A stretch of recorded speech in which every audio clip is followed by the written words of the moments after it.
Longos dias e belas noites, queridos freaks! E aí, tudo bem com vocês? Hoje eu vou falar, porque hoje vai ser sombrio. Hoje vai ser trevoso o papo, porque vamos falar do misterioso, enigmático, cheio de capirotagem, livro São Cipriano Capa Preta. Caraca, hein? Esse tema tá, né, dá um down, né, na parada, né? E aí, será que é isso tudo aí mesmo? De onde que vem toda essa história? Se tu falar esse nome pra tua mãe, provavelmente ela vai tremer na base, hein? Fala, não pode nem guardar em casa, que dá problema. Pra me ajudar, temos aqui a nossa queridíssima Ira Capa Preta. Tudo bem? Tadã! Porra nenhuma, né? Oi, gente, tudo bem? Adoro. Mas quem tem medo, né? Então, adoraria, né? Mas talvez eu concorde com a sua mãe, com a sua tia, hein? Não mexe muito com esse livro aí, não, hein? Estamos aqui no R1 Space, gravando esse programa maravilhoso. E daqui a pouco tem nossa convidada falando melhor sobre isso do que eu. Olha aí, perfeito! Temos uma convidada incrível aqui hoje, nossa queridíssima Inês Barreto. E aí, tudo bem? Oi, gente, tudo bem? E obrigada do convite de vir hoje falar desse meu grande tema da vida, que é o São Cipriano. Quem olha a Inês, né? Fala quietinho, baixinho. São Cipriano, cuidado. Atrás, assim, ó. Não, Fogo.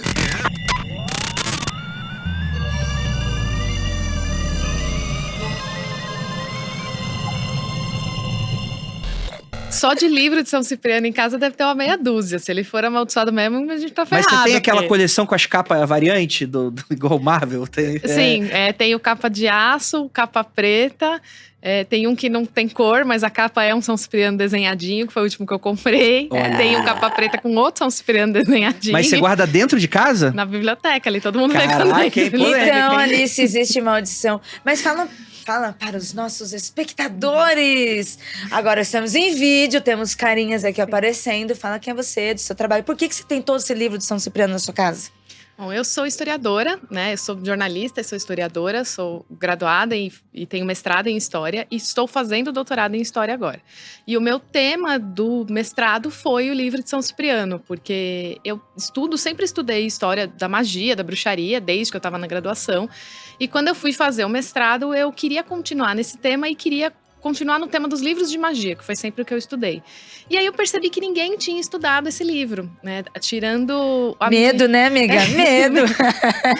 Tirando a minha pesquisa, tem mais de uma professora, que era professora nossa lá da PUC também, que faleceu alguns anos atrás, e um outro historiador da USP, que pesquisa, que é o Marcos Antônio, que pesquisa só que no século XVII. Então eu queria puxar isso para o Brasil do século XX. Boa. E aí comecei a pesquisar e o meu orientador, né? Quando a gente faz uma pós-graduação, sempre tem um professor que é o que vai te orientando. A gente viu que tinha muito tema, porque ninguém nunca olhou para isso. Então estou pesquisando. Ele tem, popularmente causa tanto medo assim, a ponto de quase não se ter pessoas tanto estudando, quanto realmente medo de ter esse livro em casa. Ele tem toda uma mística, porque é um livro que fala de pactos com o demônio, né? Ele conta a história do São Cipriano, né? Tem 2 São Ciprianos na Igreja Católica. Um é um São Cipriano que foi um bispo, ele é um teólogo importante da igreja, né? Ele foi canonizado porque ele tem vários livros sobre teologia da igreja, e outro que é esse São Cipriano, que é o São Cipriano de Antioquia, que a história conta que ele era um feiticeiro. Que se arrependeu, né? Que se arrependeu. Ele conheceu uma moça chamada Justina, que era uma moça cristã, virgem, e ele se arrependeu, e ele e a Justina começaram a andar ali pela Antioquia, que hoje é mais ou menos a região da Turquia, para pregar o evangelho. E eles foram mortos por um imperador romano. Então, por isso que eles viraram santos. Só que como ele era um feiticeiro, ele tem uma mística de trabalhar ali e jogar pros 2 lados. Então, o poder de santo dele é maior porque ele era feiticeiro. Aí sim. Uma vela pra Deus, outra pro diabo. Exatamente. Vários caminhos, né? Para chegar onde quiser. E aí, assim, pelo que eu sei, o livro de São Cipriano, na prática, essa é a história original, né? Ele teria escrito esse livro. Ele é um livro de, vamos colocar assim de maneira bem genérica, feitiçaria, de pequenas magias práticas de cotidiano. Mandingas para alguns, né? Tem alguma coisa real do tipo assim, a gente pode falar com certeza que foi esse brother aí que escreveu? Não, a gente não tem nem certeza de que ele realmente existiu, né? Hoje as pessoas que estudam São Cipriano no mundo, a gente acredita que ele não tem existido. Ele foi um daqueles santos criados ali no começo do cristianismo, que a galera já cultuava e que acabou virando santo. O que acontece é que tem toda uma tradição de magia em cima de grandes nomes cristãos que a gente tem em São Cipriano. Tem, por exemplo, o rei Salomão, né? Tem a Chave de Salomão, que é um grimório bastante famoso, Sim. talvez o mais famoso da Europa, que é organizado ali no século XV também. E com São Cipriano acontece a mesma coisa, começa a aparecer feitiços em nome dele. Orações de proteção, orações para conseguir, principalmente com feitiços de amor, porque tem toda essa história dele de que ele fazia feitiços de amor. E aí vai Como se se criando... outros também não fizessem, né? Como se outras ordens, outros grupos, outras religiões também não fizessem, né? E aí ele vai criando essa tradição de textos mágicos em cima dele. A gente chama isso de pseudoepígrafe, né? Epígrafe é assinatura e a pseudo é falsa, é uma assinatura falsa. Que foram outras pessoas que escreveram e foram atribuindo para ele. Que era uma prática bem comum na antiguidade, Sim. né? Porque para falar que foi o João das Couves que escreveu, que não significa nada para ninguém, você atribui aquele nome, né? Do tipo, ó. E às vezes, necessariamente, a pessoa não fez isso. Eu tava conversando isso com os amigos outro dia. A pessoa muitas vezes não fazia isso num objetivo de falsear, mas num objetivo de, é uma tradição oral que me falaram que foi esse cara que fez. Então eu vou compilar e eu não vou colocar o meu nome, eu vou colocar o nome do cara que, em teoria, é o dono da tradição. Só que, de fato, a gente nunca sabe exatamente o que né, onde se perdeu, se é real, se não é. Sim. E tal. E aí eu queria falar, aqui no Brasil, esse livro ele tem uma mística muito grande. Porque, diferente de outros livros, por exemplo, aquela Vícula de Salomão, ou Grimórios desse sentido, que muitas vezes é uma coisa mais elitizada, de ordens esotéricas, tradições, maçonaria, lá. O São Cipriano, ele é extremamente popular. Ele é daquele livro do tipo, você pode falar com a tua tia que ele sabe o que é. Ou a sua tia não vai saber o que é aquela Vícula de Salomão. Né? São Cipriano, todo mundo sabe. Todo mundo sabe que é São Cipriano, todo mundo tem medo de São Cipriano. Tem um motivo do porquê que ele é um livro tão popular assim? É porque os feitiços e as orações são simples? Como é que funciona? Em parte é isso, mas em parte é porque ele vem pra cá via Portugal, desde a época da colonização. O livro mesmo, como a gente conhece, ele vai ser organizado só no século XIX. Mas lá pelo século XVII, já tem gente aqui no Brasil usando oração para São Cipriano, para fazer proteção, né, para conseguir coisas. Então, porque ele já fazia parte da cultura popular portuguesa que vem para cá e se mistura com as nossas práticas. E uma coisa também que ele é muito popular é que essas histórias do Cipriano, elas são muito famosas também no Nordeste, passam muito pro cordel. Também por essa tradição que o cordel brasileiro tem muitas histórias medievais que sobreviveram, né? Ali. Não só do Cipriano, mas de... as histórias do Carlos Magno da França, né, de rainhas, de reis que sobreviveram ali no cordel. Então ele já era uma figura muito conhecida, e no cordel sempre também essa associação do diabo, do pacto.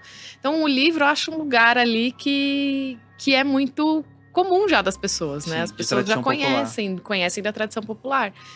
E com algumas outros, além dos feitiços serem simples, a gente no Brasil também tem uma tradição que vem um pouco dos portugueses, mas que vem também muito da influência africana e indígena que a gente tem de acreditar em um mundo de espíritos. Fantástico, né? Uma visão de mundo espiritual, né? A gente acredita, naturalmente faz parte da nossa forma de ser. Sim. Acreditar em fantasma, o católico, em né? Em teoria, católico deveria acreditar em espírito, né? Mas provavelmente alguém que tá aí assistindo agora vai se horrorizar e falar, não, é óbvio que existe espírito, eu sou católica, e eu não tô falando que não é.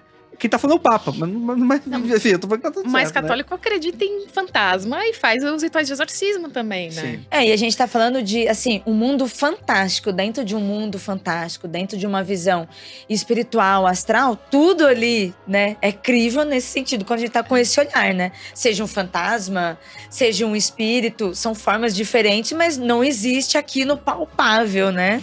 Mas vamos falar sobre o livro e tal, porque tem essa mística da capa. Tem a capa de carne, que é pele humana. Capa de carne. Existe mesmo, é verdade? Não, mas tem diferença nessas edições aí? É edição de colecionador, versão do diretor, versão estendida? Como é que funciona isso? Até hoje eu não achei nenhum com capa de aço de verdade. É tudo papel pintado de cinza. O capa de carne, eu achei uma citação só, mas tem um livro, acho que fica no museu na Suíça, que ele é feito de pele humana. Que até o museu não sabe o que fazer com ele, mas não é o São Cipriano, é um outro livro de magia. Seria um outro Necronomicon, né? É uma outra coisa assim. E aí eles estavam lá sem saber o que fazer com esse livro de pele humana. Mas o grosso dos conteúdos, independente da capa da editora, eles são os mesmos, porque é basicamente a vida do São Cipriano, Aham. Essa história toda da conversão e tal, tem umas outras histórias da vida dele. E alguns feitiços que são os mesmos. Alguns feitiços de exorcismo. A parte que é uma coisa muito comum na Europa, que é o desencanto de tesouros, né? Que você tem um tesouro escondido e você tem que fazer um feitiço para tirar o demônio e achar esse tesouro. Isso também mantém. Alguns dos feitiços de amor, para conseguir dinheiro, tudo se mantém. Tem algumas edições mais novas, principalmente as edições assinadas pelo Ennio Molina, que é um autor que escreveu muitos livros de magia, muitos livros de Umbanda ali entre a década de 60 e 70, que aí tem várias outras coisas no meio. Ele põe até partes da clavícula de Salomão, Caramba. tem uma parte de astrologia, tanto que é um São Cipriano gigante, assim, é o maior de todos. Mas a estrutura básica é sempre a mesma. São as histórias da vida dele, alguns feitiços e algumas orações, Entendi. exorcismos. Tem o São Cipriano original, aquele que é o São Cipriano que... Ou é tudo, tipo, não dá pra saber nada de origem, de nada. Não dá pra saber. Normalmente, isso é geral pra qualquer grimório, né? É muito difícil a gente conseguir estabelecer um original. Porque eles vêm de uma coletânea ali, de um monte de textos que o pessoal vai juntando. É né? muito adendos, né, de outras pessoas e culturas. E aí tem a visão da pessoa também. Porque ela vai escrever aquilo que ela Também. está acreditando, né? E está vivendo naquele momento. E aí como é que vai dizer se é verdade ou não que a pessoa está acreditando? E a criatividade do próprio autor, né? Como eu falei do Molina, que ele coloca coisas que é a criatividade dele como escritor ali. O mais antigo, eu consegui achar uma menção de que já tinha São Cipriano aqui no Brasil por volta de 1870. De quando? 1870. Tá. E o mais antigo que eu consegui consultar em Portugal é de por volta de 1890. E tem alguns espanhóis nesse formato, né, de livro, que a gente chama esse livro encadernado, né, que é o Códice, né, que é um Aham. impresso, tal, bonitinho. Tem uns espanhóis um pouquinho mais anteriores. Mas esses papéis, por exemplo, orações de São Cipriano. E tem ainda um outro ramo de São Cipriano que nos países nórdicos eles têm uma tradição de livros negros de São Cipriano também, que é diferente da nossa, que é a ibérica. Caramba. E aí são todos livros, a maior parte deles é manuscrito, aí também não dá para datar. Né? O São Cipriano chegou lá e foi por um caminho diferente do que pro outro lado da Europa. E também não dá para datar um original, e era uma tradição, tipo, pessoal, assim, que a pessoa fazia o seu próprio livro de São Cipriano. Diário mágico da pessoa de São Cipriano. De São Cipriano. Né? E aí a história de São Cipriano lá é uma outra coisa, né? Ele não é católico, ele é protestante. Ele não tem isso, porque eles são países... Pra mim, mais surpreendente ainda. Porque eles são países de base protestante, né? Então, mas a história do feiticeiro que se converte é a mesma. E aí vai pra um outro lado, assim. Então não dá pra saber, porque são tradições muito disparsas. Né? Se torna um arquétipo muito, muito óbvio, assim, do cara que fazia o mal e começa a fazer o bem. E por ele ter esse acesso a essa ponte... Você tem acesso àquilo que, ó, não é pra fazer, mas é o mais próximo do que dá pra fazer de maneira legal. Não é pra fazer, mas pode. Não é pra fazer, mas é acessível. Tem um né? jeitinho. Tá, é bem interessante esse personagem, né? Nesse sentido, Inês, você já fez alguma oração de São Cipriano? Já. Eu ia perguntar também. Eu ia perguntar feitiço ainda, né? Nem falar oração, não, feitiço. Os feitiços são meio difíceis, assim, porque, tipo, o livro que a gente tem, a maior parte dos feitiços, eles são feitiços que foram pensados por um pessoal em Portugal no século XIX. Então vão ter coisas que a gente não Rituais vai conseguir longos achar aqui. E coisa assim, muita coisa envolvendo animal, né? Coisas que hoje a gente não olha para aquilo e acha aquilo condenável, assim, mas que naquele momento, naquela sociedade fazia sentido. Mas na época do mestrado eu fiz muita oração para São Cipriano, ajudar ali a defender, né? Na época do exame. Chega aí, né, amiga, sobre você mesmo, né? Vamos trocar uma ideia. Eu comprei o São Cipriano, eu tenho o São Cipriano em casa que fica ali junto com os livros, porque ele ouviu muita oração na época que eu tava ali pra entregar. A pergunta é, funciona? Funcionou, o mestrado foi entregue, tava no prazo, a nota foi boa. Estamos aqui falando sobre isso, né? Ó, funcionou. O sujeito de pesquisa, né, correspondeu. E ainda consegui entrar no doutorado, então acho que funcionou mesmo. Olha aí, ó, tá aí, pela força de São Cipriano. Cara, que legal. Pô, muito obrigado, Inês. Muito obrigado aqui pela sua participação, pela sua explicação, assim. Tenho certeza que no YouTube, né, São Cipriano, né, mas tranquilo, né? Já tem coisas piores, gente. Tem coisas piores, inclusive, que é cristã também. Inês, onde é que o pessoal conhece você e seu trabalho? Onde que o pessoal te encontra? Bom, eu tô no Twitter e no Instagram como Inês Barreto. Tem uma newsletter também, o Voo da Bruxa, no Substack. Maravilhosa, que sou assinante. Vocês conseguem achar também pelas redes. E eu também faço parte de um outro projeto do Pontos Ilustrados, que a gente fala de cultura popular brasileira e macumbas. Também no Instagram, no Twitter e no Substack como Pontos Ilustrados. Pô, muito que legal. demais. E eu gosto que a Inês coloca a cara mesmo, coloca as redes sociais, pra vir Tudo. aquele cara... Vi você no vídeo, me ajuda a fazer um pacto? Ah, toda hora acontece isso. Não, e detalhe, né? Com ainda base ancestral e científica, ó. Posso trazer tudo pronto pra você. E Inês também já participou do Mundo Freak Confidencial, nosso Verdade. podcast, que está lá nas plataformas em áudio. Então você não vai ver, vai nos ouvir, mas tá lá. E Excelente tá no nosso também. canal do YouTube também. Tá sendo publicado aqui também, Olha você consegue aí, olha achar, aí, verdade. olha aí. Estou aqui, não sabia disso. Olha aí. Joga aí no nosso canal, na busca aí o nome da Inês, que provavelmente você vai achar vários podcasts aqui com ela. Inês, gostaria muito de agradecer a sua participação. Gostaria muito de agradecer a você, ouvinte. Não é que não é ouvinte, tá vendo também. É um ouvinte que vê. Espectador. Aqui no Espectador. vídeo, espectador. É o ouvinte plus. Ele tem mais um sentido a mais. Em breve, quando lançar o YouTube de cheiro, vai estar cheirando também. Vai estar tocando. Não, credo, não toque não. Não, nem Gente, tirando. muito obrigado por você que tá aqui. Gostaria muito de agradecer essa parceria incrível com o R1. Estamos aqui no R1 Space. Pra você que quer gravar num lugar parecido com esse, tá aí o Instagram da galera do R1. Vale demais, gente. Olha, esse espaço maravilhoso. Temos uma equipe sendo direcionada pelo Diego, coordenador e produtor aqui no R1. Vale demais. Sério, procure a gente. Procure, manda uma DM pra procure. eles, tenho certeza que você vai ser muitíssimo bem atendido. E é claro, gente, siga nosso canal, ative o sininho, curta, compartilhe, toda aquela ladainha, aquilo. Galera, se você clicar, eu vou parar de falar. Então não é melhor você falar logo? Então, Cara, por favor, clica logo, gente. Clica logo, que nem a Ira tá clica. aguentando mais eu falando disso. Eu não tô me aguentando mais, então por que você não clica logo clica. nesse negócio aí? Ó, vou usar o César Cipriano aí pra tu clicar, hein?